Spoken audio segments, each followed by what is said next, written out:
The Randumb Show. Inside knowledge of TV, pop culture, and game shows. With your host, executive producer of Let's Make a Deal and The Price is Right, Mike Richards. Joined by the shortest moral compass on podcasts, Beth Triffin. And now, The Randumb Show. Welcome to The Randumb Show. Whew. We won an Emmy for Price is Right. It's amazing. Is it real yet? No, actually, it hasn't hit me at all. Jen Bisgrove, producer Jen Bisgrove with me on our Emmy podcast. We're going to talk about that night leading up to it, what it's like winning, what it's like right after, which is really weird. And then at some point during the podcast, we're going to talk to the winner of the Lifetime Achievement Award, the Emmy, Monty Hall, will be on with us. It's our first legend. It's our first legend. So don't screw it up. I'll try to keep quiet and let him. Yeah, basically with Monty, it's plug and play. You go, Yeah. Hey, Monty, how you doing? And then he tells you a story, and it's amazing, and then you move on. But what we're going to talk to him about is how we got his start, because I think a lot of people haven't heard how Let's Make a Deal was conceived, and it's pretty insane how they came up with it and how they tested it. It's like nothing I've ever heard before in television.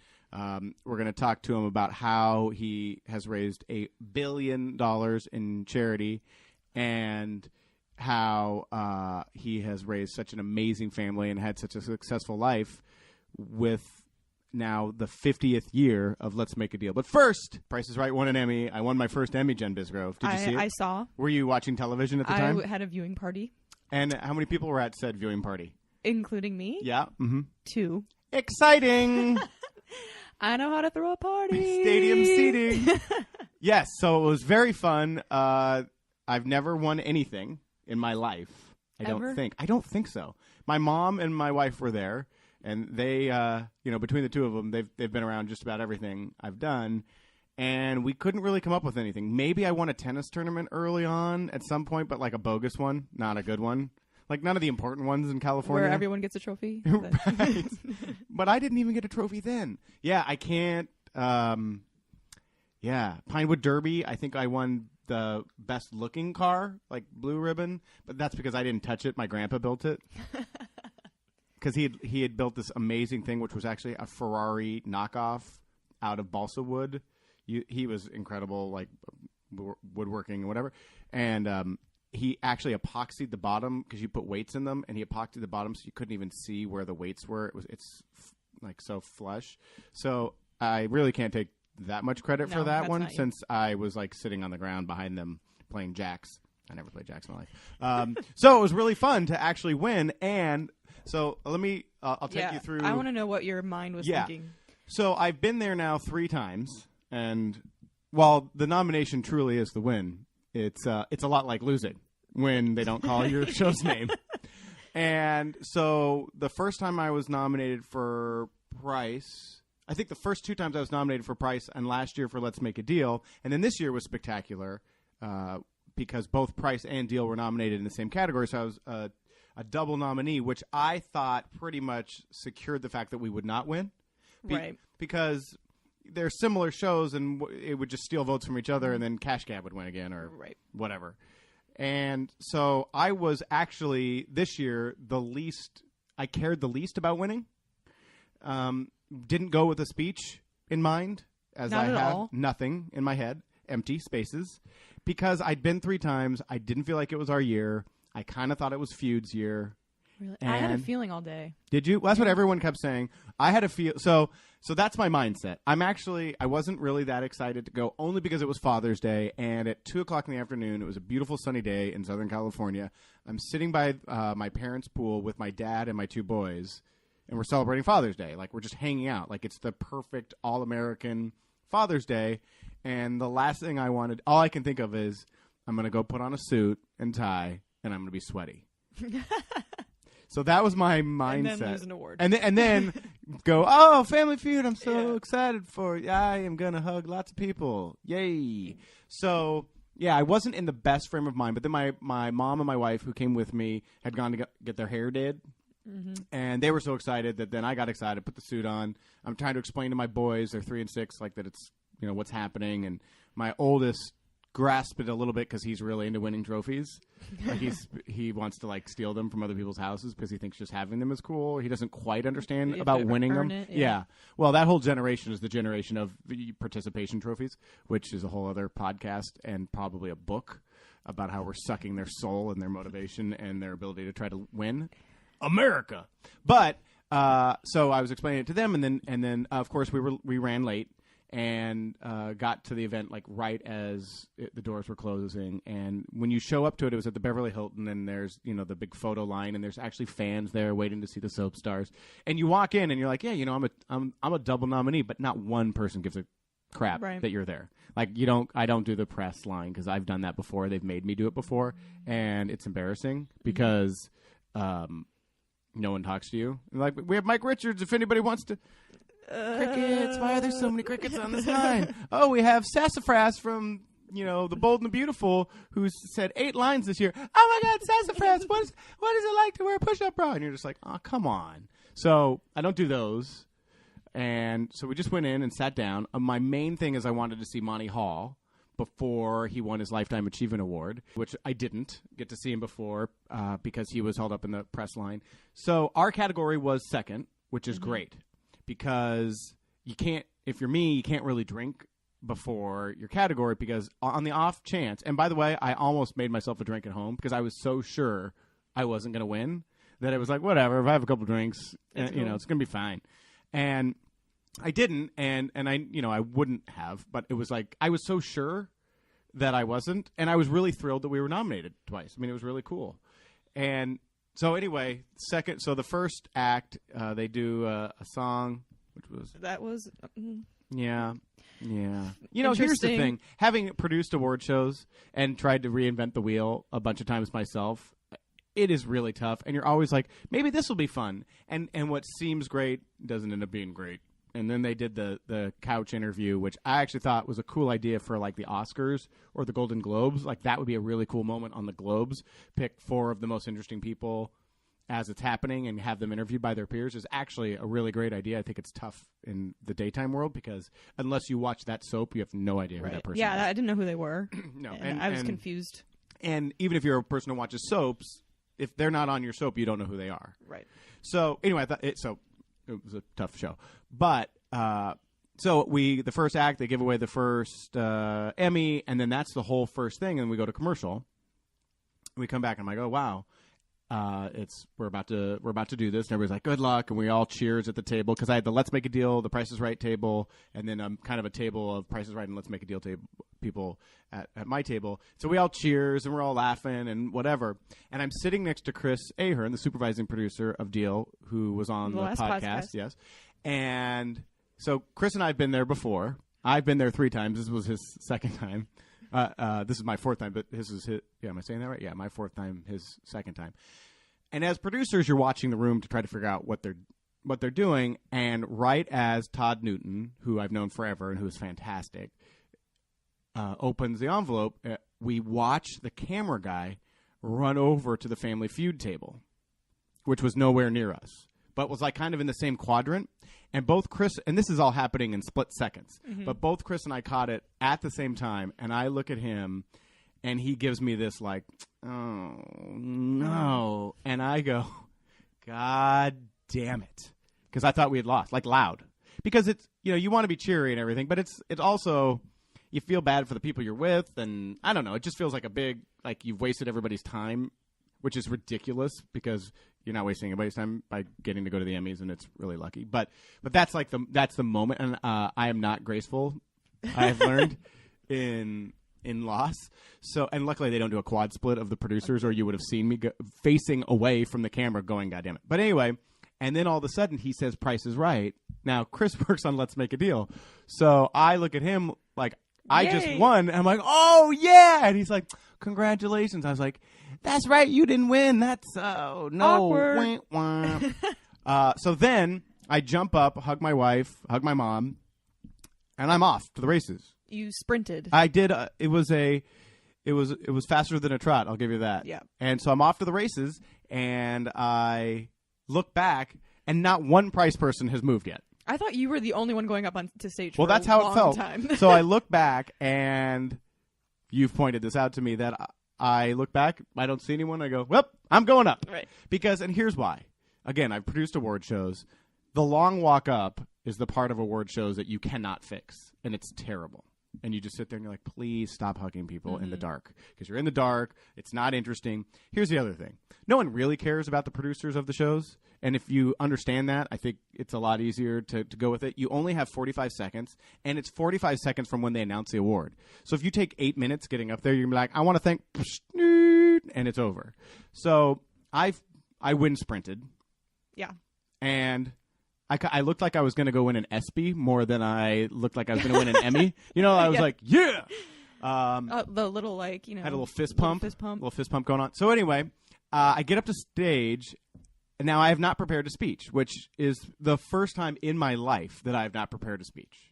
I had a speech teacher at Pepperdine that said, anytime you go to an event, you should have a speech prepared in case they come to you. And that has served me well because I've been at weddings and things where they've said, Mike, would you like to say a few words? And I'm like, why, yes, I would. And I have thought something remotely decent through.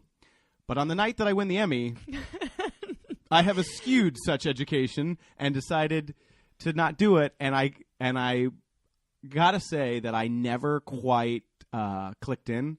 When I go on camera, I have a thing where I can kind of click in and everything becomes really slow and easy for me, and I have no nerves. And, I'm more comfortable on camera than I am off. It's easier for me, for whatever reason, to stare at a camera than to be in a room with a bunch of people. So, unless the bunch of people are part of the TV show and then laughing. But that room is really hard to read because, again, nobody really cares about anything other than their award. And that's not a criticism. That's just the truth. So, I get up there, and it occurs to me that George Lucas, who ended up winning later, I did win my Emmy before him.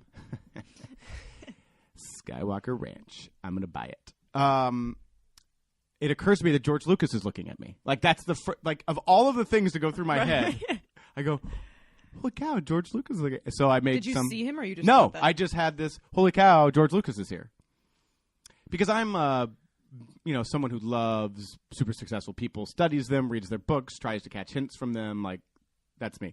So, and Les Moonves was there as well, also very successful. Yeah. But I didn't want to do too much about him because I didn't want him to think I was mocking him, since, in essence, he pays my paycheck. So I didn't want to make, but that's what my radar went. So I made some comment about that. I'm so excited to win an award in front of George Lucas because that'll probably never happen again. Which actually I think got a laugh, although it did, when I went back and watched it a couple days later. So it was fun, and my speech I wish had been a little better. I wish I had acknowledged that it was Father's Day. Whoops. And I didn't. But here's and then we need to get Monty on. But the thing is, it was not an individual award. It was a Outstanding Game Show Award. It wasn't like I won for host or director or actor. And I think it's weird to thank your wife and make a big deal about it, and then your mom, and then your dad, and your boys. Although I wish I had kind of now. But my thought, as little as I had thought about it, was this is about a bunch of people winning an award that I just happen to be speaking for. And unless I'm going to bring everyone else up and say, okay, now, Stan, go ahead and thank your mom, then I felt kind of funny about it. But anyway, I wish I had said something about Father's Day because I'm probably the most proud father in the world. So that was my one thing. And then after we talk to Monty, I'll tell you what it's like after you win an Emmy that you get night. Whisked away. You get whisked away, and Things you're basically cut from the herd, and you never see your loved ones again for like an hour later. An hour? I was gone an hour. I missed most of the show. Wow. Yeah. And, all you want to do is go back and Celebrate. pretty much hug your wife and go like, holy cow, remember that time when we haven't slept in 5 years? It actually paid off. But, you're gone for an hour doing press. And I will tell you about that. But first, let's talk to the winner of the Lifetime Achievement Emmy Award, Mr. Monty Hall. So here he is, Mr. Monty Hall. How are you? I'm terrific. Thanks, Mike. Congratulations on maybe the longest overdue award in history. Yeah. Well, I kind of expected it about 100 years ago, but it was worth waiting for. Was it? So had the show been nominated? Had you been nominated before and not won? Or what is your history with Well, the history of this is that I was nominated way back. I can't tell you how many years ago. And not only was I nominated, but I was the MC of the daytime Emmys. It was on board a boat going around the Statue of Liberty. And here I am, the MC, and the nominations come in, and I'm one of the nominees, and somebody else wins. It was kind of tough to take.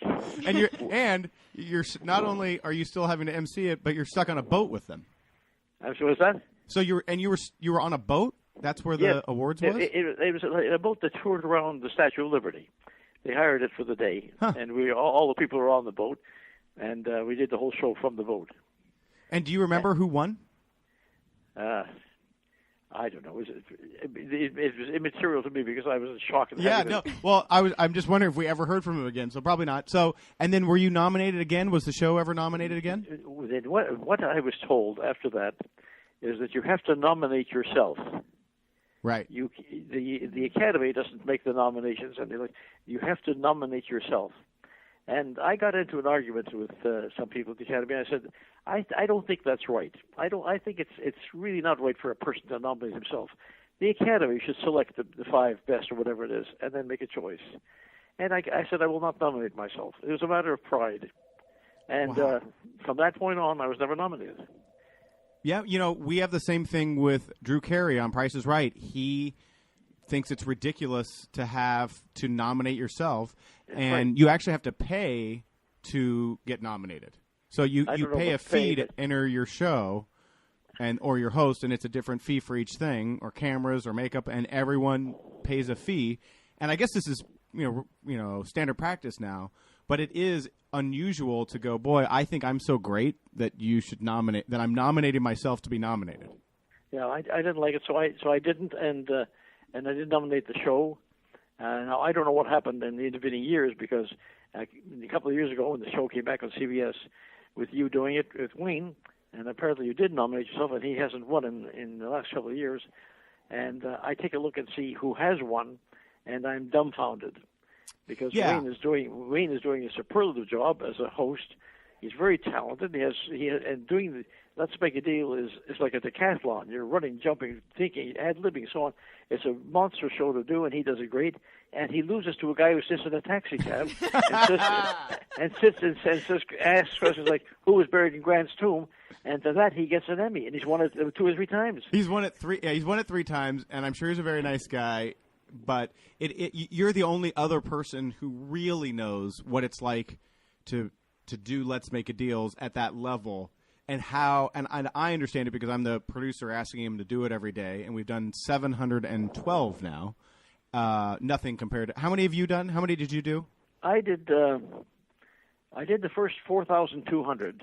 Just the first 4,200. Okay. And then after that, he would come back periodically for a couple here and a couple there. Right. But it is a very difficult. I'd say it's the most difficult show to do because there's no script. Yeah.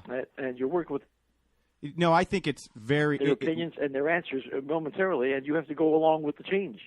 Right. Well, and you're crafting the deal as it's happening. It's not like there's a set game. That's correct, and you're making the adjustments as you go along. No, I agree. I think it is so difficult given that you're picking the contestants. There is no real game board or anything to rely on. You are the game board. That's right, and you're making up the script as you go along. As you go, there's no script. Yeah, and everyone, and I don't know if this was this way when you were doing the show, but no one believes us that it's not all scripted for Wayne. Well, so when I sit there in the audience and the nominees come up and Wayne doesn't win again, I get very upset. I really have to be honest and candid about this thing. That a man in a taxi cab who has very little to do except ask little Q&A questions, he wins it 3 times in a row. There's got to be something behind all this, and I don't know what it is. Yeah, I mean, I was looking at it and I go, what about, wasn't Meredith Vieira was Millionaire? Was she nominated for Millionaire? Or was it who were the other people in the category? It was Alex Trebek, Steve Harvey, who is basically resurrected Family Feud. Not as I don't think as difficult a show to host or even close to it because it's the same format every time. But he creates amazing moments and has, I think the ratings are up 140% on that show. It is starting to beat Wheel of Fortune regularly. I mean, what he's done is amazing. And so you look at so you've got Trebek, you've got Wayne, you've got Steve Harvey, all of which are, very, very talented. And I put Wayne, I think Wayne is the best of them in the category. And none of them win. They had a shot of Trebek after Ben Bailey from Cash Cab won. And he had the most bewildered, I cannot believe that, but I just made another $12 million this year, so I guess that I'll sleep with that instead of my Emmy. But it is dumbfounding, and but great that the show is getting nominated every year. The ratings are up double-digit on it. Let's go back now, because I don't think people have really heard the story, and you've told it to me. The origin of Let's Make a Deal, how you came up with it, and then my favorite part is how you refined it into a show, because you kind of took it around. Well, I'll try to do it in the Reader's Digest version very quickly. But when I sat down with, I was doing Video Village on CBS, and I owned a show called First Impression on NBC, and I had to hire somebody to produce it while I was at the other studio. I hired a guy named Steve Hatos, and he was doing it. We'd meet for lunch occasionally and talk about the shows, and then I'll talk about new ideas. And we came up with this idea between us, a little bit of what I was doing in the Canadian show, a little bit of an idea he had with the lady and the tiger, and going in the wrong door and getting the tiger instead of the old chestnut. But we came up with the idea. But how do you show that? How do you do that show? So we went to clubs and organizations, and we said, let us be your entertainment. When your meeting is over, let us do this little show for you. And they did, and we would come with envelopes that said the prizes, and the zonk was a rubber chicken. And that was what we did. And everywhere we played it, it got such great reactions from the people. As a matter of fact, once we did it for the Latter-day Saints ladies in the West Valley, and I think there were 10 ladies showed up for a quilting bee, and we were their entertainment at 8 o'clock in the morning. Oh, how's that? How's that for showing a show to 8 people who were at a quilting bee? And they were just jumping up and down. They were so excited. And we said to each other, we've got something here. So then we staged a full stage run-through at a studio, and we invited one of the networks to come and see it. And the reaction from the people, we had 250 people in the audience, and the reaction was marvelous. Now, when I finished the show, I went back into the green room where my partner was sitting with the network people and my agent. And they all had long faces, and I said, well, what's wrong? My partner says, pointing to the network person, he doesn't like it. I said, you don't like it? Listen to me. They're still screaming out there. The audience is still applauding, and the show's been over for 5 minutes. He said, I know. It's great for one day. What do you do the second day? Ugh. That was the answer. What do you do the second day? My answer to him is 50 years later, we're still doing it. But can you imagine that answer? Then there were only 2 networks in the business then. The third network, so was CBS, who didn't have game shows in those days. There was no syndication. There was no way to. You only had 2 customers. Right. You had 2 customers, and this one turned it down. Then we went to the second network, and they also turned it down, asking questions like, "Well, it's a one-shot deal," and so on. But the assistant to the buyer at NBC went back to New York, and he insisted. He says, "I love this idea. We've got to make a pilot." And his head man said, okay, make the pilot. We made the pilot in April of 1963, and we didn't hear a word for months. And were you doing Video Village at that time? I was doing Video Village. Right. But in 63, yes, I was still doing Video Village. We went back to we did the pilot. He said they said you could have the time period with station option time, where we tried several shows for 13 weeks and they've all bombed. Do you want that time period? Yeah. And we said we'll take it, and we took it, and it's historical because it was a success from day one. And where did you guys? Because I think a lot of people who are watching the current version of Let's Make a Deal, you guys did a lot of pricing games in the middle act because it was basically 4 acts. You always did some kind of really cool deal in the first act. I'm hard boiling down 4,200 episodes, and then there was a pricing game, then usually another deal, and then the big deal, kind of. I mean, it was more complex than that. But where did you guys come up with the pricing games at that point? Because those are really the precursors, I believe, to a lot of the Price is Right games. Well, I don't really know. I mean, we had the guys sitting around with ideas, and it was a loose format. You could do anything, as you know. Yeah. And we said, well, why don't we price these canned goods, whatever it is, and put them in order from the least expensive to the most expensive, or match the two prices that they're exactly the same. It was just another facet of the show, another way to play the game. We were open-ended. We could do anything we wanted, and that's how those pricing games got into the format. Because we struggled, especially in the first season or two in the new version, because we couldn't do the pricing games. You had a whole ton of pricing games that you walked us through, and you gave us the game Bibles. And for those listening, this is Monty Hall, who won the Lifetime Achievement Award on the Daytime Emmys this last Sunday. And Monty is the consultant on the current version of Let's Make a Deal, and instrumental to the success of it, especially at the launch, because we used a lot of his deals. But we couldn't use the pricing games because we were on right before Price is Right, and I was afraid that people would think that we were ripping off pricing games from Price is Right and putting them on Deal, which isn't the case, but it would have come across that way. So when we ended up with the format, we basically had to go back and because it is such a brilliant format and idea, and it's so open, we were able to come up with a whole another universe of games. But it was very difficult in the beginning because we didn't have that main piece of the pricing game. I still believe, Mike, that you could still do it in a different version from Price altogether. You know, it just, if you have a can of peas and you have a can of peaches, and you say, and something else, you say, which two are the same, sell for the same price? I don't think that's the same thing as Price is Right. Yeah, whatever it is, I think there are variations you could. Yeah, do. there are. You know what we've done? We've gone more with dates and movies and more of that kind of thing, because even that, what you described, could be described as double prices on Price is Right.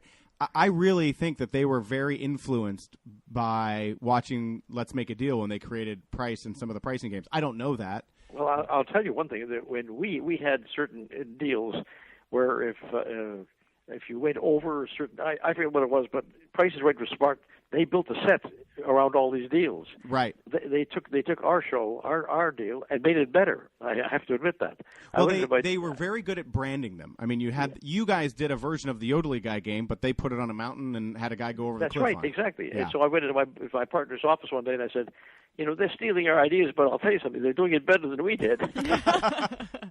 And he said, what are we going to do about that? I said, you can't do anything about it. Just sit back and find other games. Right. Well, and your run in total was 4,200 episodes and over about 26 years, right? I did it from 64 to 93, I think, and like 29 years, I believe. Wow. And you have hosted Let's Make a Deal, didn't we figure it out, in 5 different decades? The 60s, 70s, the 80s, the 90s. That's 4, and the first 2 decades of this year. Wow. So that's six decades. We love it. And the coolest thing was we celebrated the 50th anniversary last season. Yeah, that was great. Let's Make a Deal.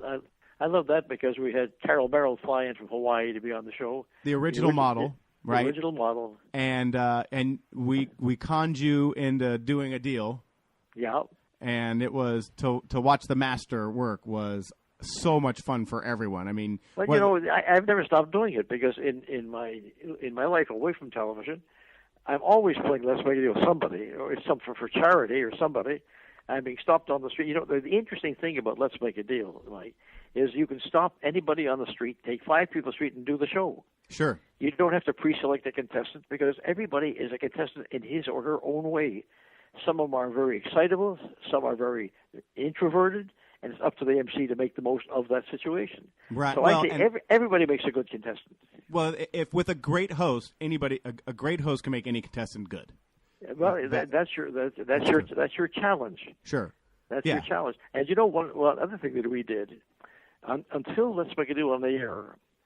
Back in those days, in the 40s, the 50s, and so on, all the contestants on the show were pretty young white people. We changed that.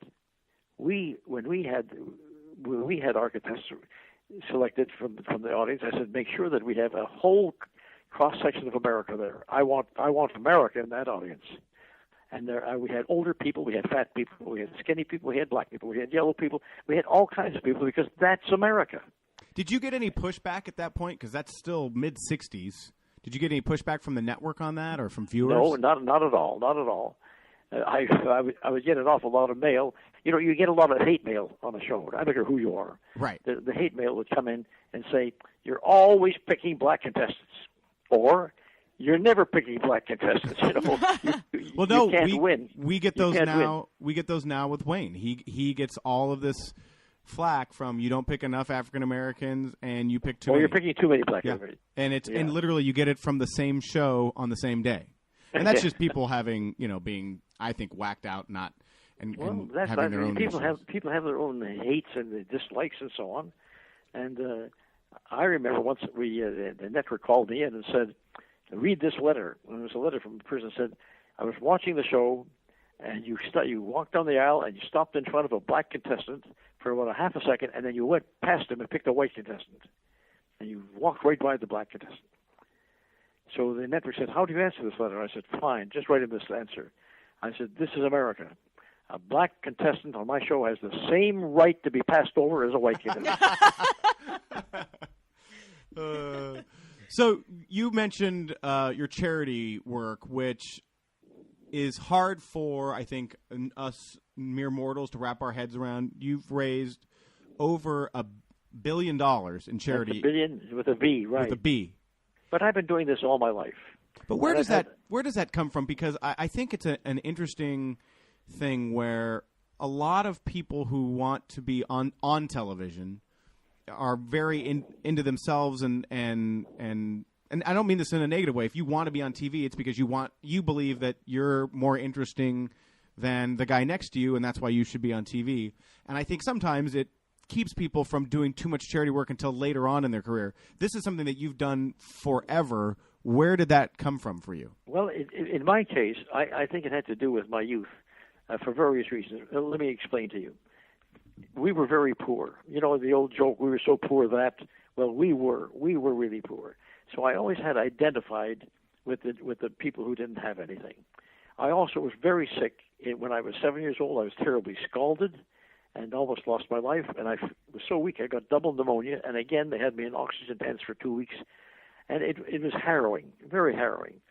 So between the illnesses and the poverty and so on, and watching my mother raising money for charities, even though we had nothing, she was out there always raising money for some cause. I think those were influences on me so that I identified with all these aspects of the society, the poor, the sick, and so on.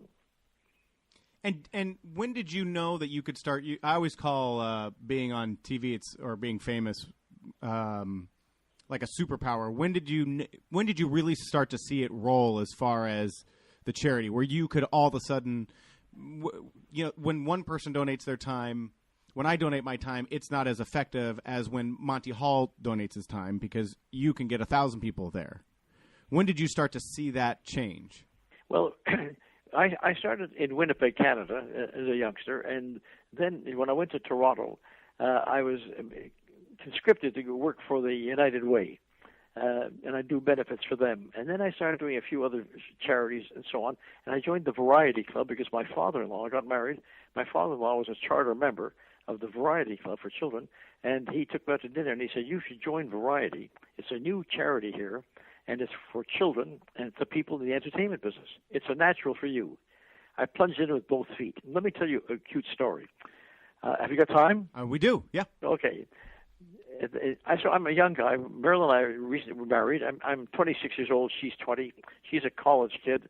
And I said to the people at the Variety Club, I said, "I can raise money if you'll do the following for me." They had the blue laws in Ontario, Canada, where everything was closed. You couldn't open a theater on Sunday at all. Closed, absolutely. Sunday was absolutely dead. But you could open a theater if you didn't charge admission. So I would say to these people in the small towns, Bradford, Sudbury, Timmins, all these small towns around Toronto, I said, "Open the theater, no admission, and I'm going to come and put on a show for you." So I went to the studios and I got a can of film of a first run picture. I take a tap dancer and an accordion player and Marilyn and I, and off we went, driving a couple of hours out into the country to a small town. We cover these people. Of course, the theater is packed solid because it's free. And I started the movie. I showed half the movie and stopped it. Then I'd come out on stage, and I'd have the tap dance. The accordion player is playing the accordion. I'm singing a few songs. And now, at that point, I make a pitch for the children's charity that I was working for Variety, and talk about what we're doing for the kids and so on, and going for the the sentimental stuff. And then we passed the hat, and these people they responded very well in these towns, and they'd put in $1, $2, whatever it was, and I would pick up $900 that week. Wow. Next week I'd pick up $1,200, maybe $1,400, and we did that every week, every Sunday for several weeks. And then of course after I got the money, I'd play the second half of the picture, and we'd be waiting outside having coffee. And when that was over, then I'd pick up the accordion player, the tap dancer in Maryland, and the film, and back to Toronto we went. But were you already on TV or on radio in Winnipeg at that point? This was in Toronto. Oh, in Toronto. And I was doing radio and a little bit of television. Yes, I wasn't a big star, but I was working. Well, you've always been a hustler. That's kind of, I mean, and I don't mean that in a bad way. A person who works hard, whether it's with the shows that you did or the charities that you still do. And the thing that I appreciate about you the most, and that when people ask me about you and what you're like, which I get asked a lot, the thing that I am most impressed with is that of any person I've met who has achieved your level of success in entertainment, you have the most normal, well-rounded, kind family. And you know, let me explain it this way. When I would come home from the studio and have dinner, the kids were already, I came home late, the kids were already gone to bed. I get up in the morning, they've already gone to school. So we only saw each other on the weekend. And people say, what does your dad do? And they say, he's a plumber. We never see him, you know. But it was a normal life. It was a great life. But what I appreciated most of all is that the more I did for charity, the more people would want me to do. And the phones started ringing because they liked the way I did the charity event. They liked the way I raised the money, and I didn't charge a penny. I never charged a nickel to do any of this. So I was very much in demand. You know, my price was right, if I could use a phrase. And the thing that I appreciated most of all is I would go out of town and do a telethon and then come back and do a couple of benefits. But I had the full support of my wife. And if I didn't have that, I would never have done it. And how long have you guys been married? 65 years. That's it? That's it, just 65. Okay, well, you'll get there. Rome wasn't built in a day. Now, speaking of Marilyn, the only Emmy winner before this Sunday in your house was your wife. Well, actually, my son Richard won a local Emmy in San Francisco. That's right. But for a national Emmy, Marilyn won it 27 years ago. She was one of the producers of a television show called Do You Remember Love? It was the first script about a woman with Alzheimer's. It starred Joanna Woodward and Richard Kiley. It was a great picture on television, and it won a lot of prizes, and Marilyn was one of the ones who got an Emmy for it. So now we take the Emmy and put it into my living room, and for 27 years, people came over to my house and said, "Oh, there's your Emmy, Monty." And I said, "No, it's Marilyn's Emmy." Well, and you know, I'm one of those people because on the first, you were nice enough to invite all of us over to your house when we met with Wayne to talk to him about doing Let's Make a Deal. And so we had gotten there before, and I think we had introduced another person to you, and we had been there before, too, another guy that the network liked who ended up not being the right fit. And I think I was like, "Oh, is that your Emmy?" And you said, "No." No. That's Maryland. Okay, so now take me through Sunday and what that feels like to be honored. I can't think of I know you've been honored a lot, and you were nice enough to invite us to when you were honored by the Canadian consulate. That was amazing, and the Canadian ambassador flew in to honor you. What an amazing night that was for us to be a part of. So you've received a lot of honors. Where does this one rank, and what was that day like? It's hard to explain. I'm going to be very candid. I've received hundreds of awards for my charity work, and some for television, but never an Emmy. And I think the ones I won for charity were very meaningful because this was in return for the money I've raised to build a hospital here, a children's play, whatever it was. And so those awards were very meaningful and heartfelt. When it came to the television awards, all of a sudden it seems like a popularity contest, and not for the work that I have done, all my life in television. For example, I started television exactly in 1952. That's 61 years ago. So I have a lifelong, and I started my radio career in 1940. That's 73 years ago. So this is what I do for a living. And to get the awards, it's really, I hate being part of a contest. Whereas the charity work is not a contest. That's appreciation. Well, I think if my framing on it, I think that the regular Emmys are a little bit of a popularity contest and a good in a good way, and I'm not being negative about awards, but the Lifetime Achievement one feels like it's a look at all of what you have done and all of your success, all of the shows you've done. And it was specifically, I think, because you created a cultural phenomenon, and Let's Make a Deal that we're now still talking about, and I just produced 2 of after 50 years. So it's a little – so you weren't kind of too terribly overwhelmed. I know your family was there with you, right? Yeah. And who all was there from your family? At the Emmys? Yes. Marilyn was there beside me, and my daughter Sharon, who is the president of Alcon Television, and her husband, who is a producer writer. He's just, I think, wrapped up Nashville.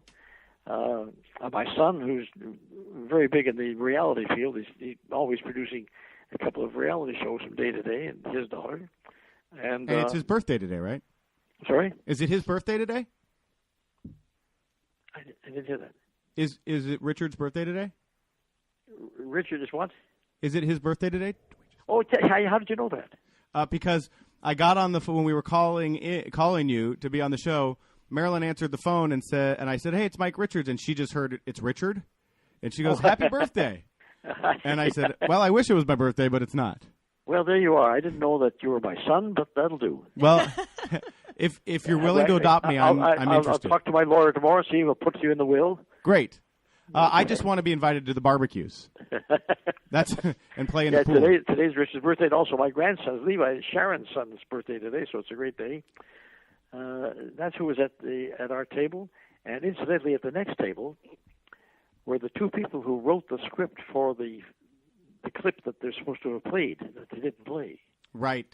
So they had, for people that didn't get to see it, they had, when you do a Lifetime Achievement Award, Wayne came out, gave a very nice speech about Monty, described his career, what his interactions with him have been, and then there was supposed to be a tape piece that played that showed video of Monty starting showed out. all the various things I've done, Sure. outside of Let's Make a Deal. Yeah. And my the $1 billion comedy and so on. Right, and the $1 billion in charity and everything.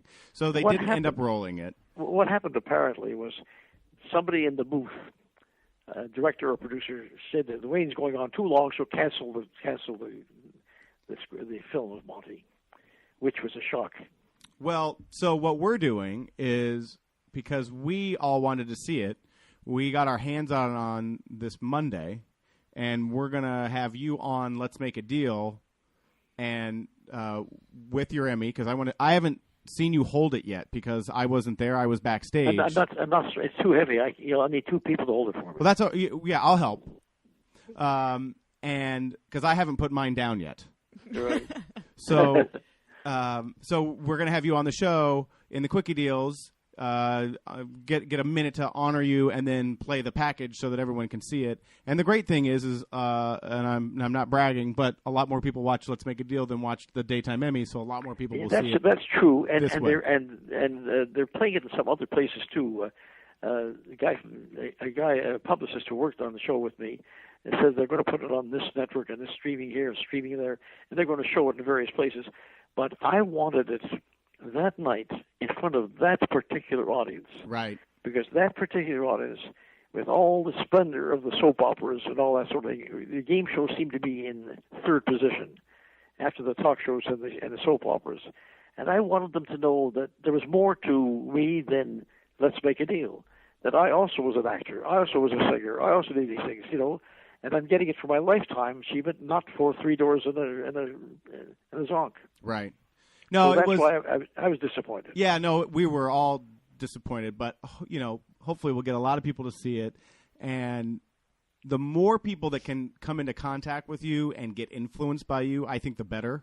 So I think it's great to have a few million people see it on Let's Make a Deal, and we'll try to put it up on some different sites so people can hear it. Because I don't know when you get described as a legend, how do you feel about that? I a couple of years ago, I won the Icon Award from the Game Show Congress, the Icon Award, and somebody said, "What's the difference between an icon and a legend?" I said, "About 5 years." Well, there you go. Well, no, you're a legend, and I know Canada thinks of you as a national treasure, and I know we here in the States think of you as a national treasure. My last question for you is, now, after all these years, where is the Emmy? It's in my den. Is it next to Marilyn's? It's standing right next to Marilyn. Is it right next to Marilyn? I love it. I was wondering if maybe you put it in front of hers for just a little while. So we put it close to each other, and who knows, a few years, sometime from now, there might be little Emmys. There you go. Hey, you never know. Monty, thank you so much for being on with us and taking so much time out of your schedule. I know you're busy, and congratulations. Thanks, Mike. I really appreciate it because I've always had a great fondness, and you were the first person to congratulate me when I got the Emmy. Oh. And you know who was the second? This will surprise you. Who? The second was Bob Barker. Was he really? Right. Of all the people in the business, I got your note first, and then Bob Barker sent me a letter saying a well-deserved award should have been given a long time ago. Yeah, you know what's great about Barker, which is true, and what's great about Barker, he really does the handwritten notes, which I think is a really neat, classy move. And he sent me that, and I called him. I've only seen him 2 or 3 times over the last 50 years because we work in different studios, different times. And I called him, and we had a long conversation. I'm hoping that we're going to get together for lunch one of these days. Wow, would I like to be a fly on the wall? Yeah, can we come to that? That would be amazing. Talk about 2 legends. Well, we'll invite you if you pick up the check.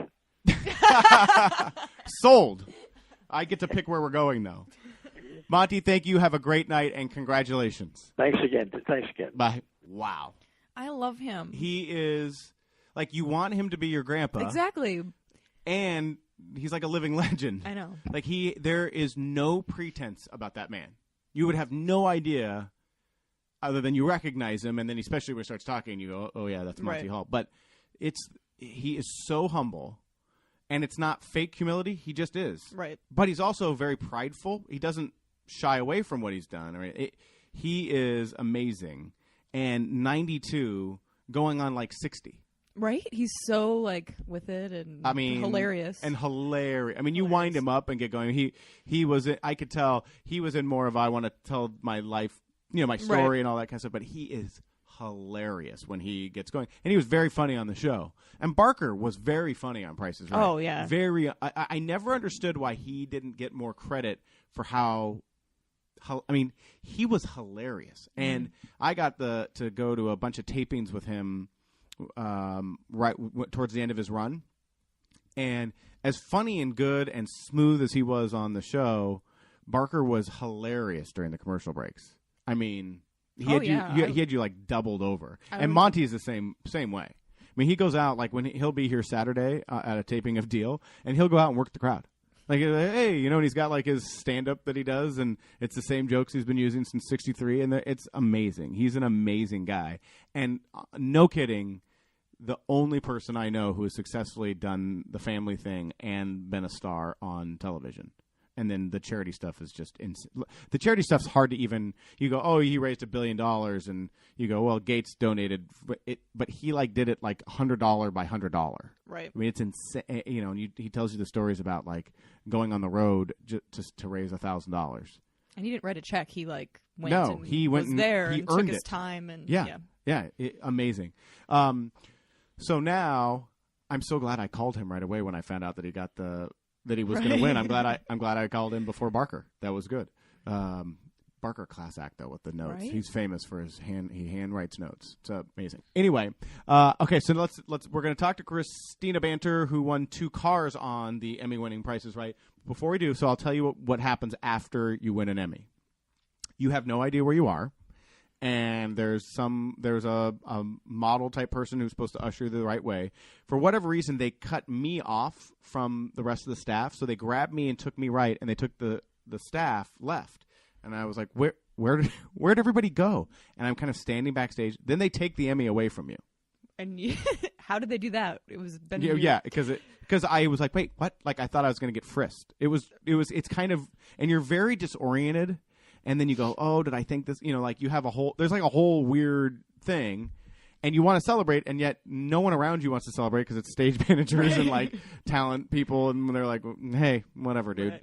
Right. And so then they usher you into an interview room, which was just set up for HLN, for Headline News. And I walk in, and they're rolling tape. So, like, camera on, lights, very nice woman interviews me. Then the rest of the staff comes in, which I'm like, oh, good, okay, because I didn't know if I'd been, again, cut from the herd or what had happened. We do an interview, and this lady was so nice and so excited for us, which was really fun. Everyone's really excited for you. They handed me an Emmy. We're taking pictures with it. We're taking group shots. I'm getting interviewed about winning and the show and all of these things. And then like we stop and she congratulates us again off camera.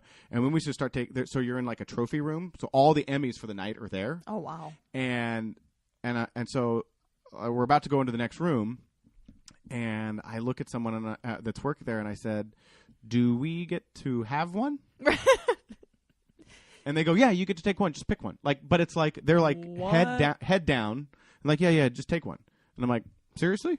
And so I went over and grabbed the shiniest one. Of course. And then we went in. So then you go through a multiple room after room after room to be interviewed by press. So we went to a photo room. Then we did a whole like kind of red carpety looking photo shoot thing. Then we did the same kind of thing, but with video cameras and like. OMG, Insider, and E, and like we probably did 10 outlets there.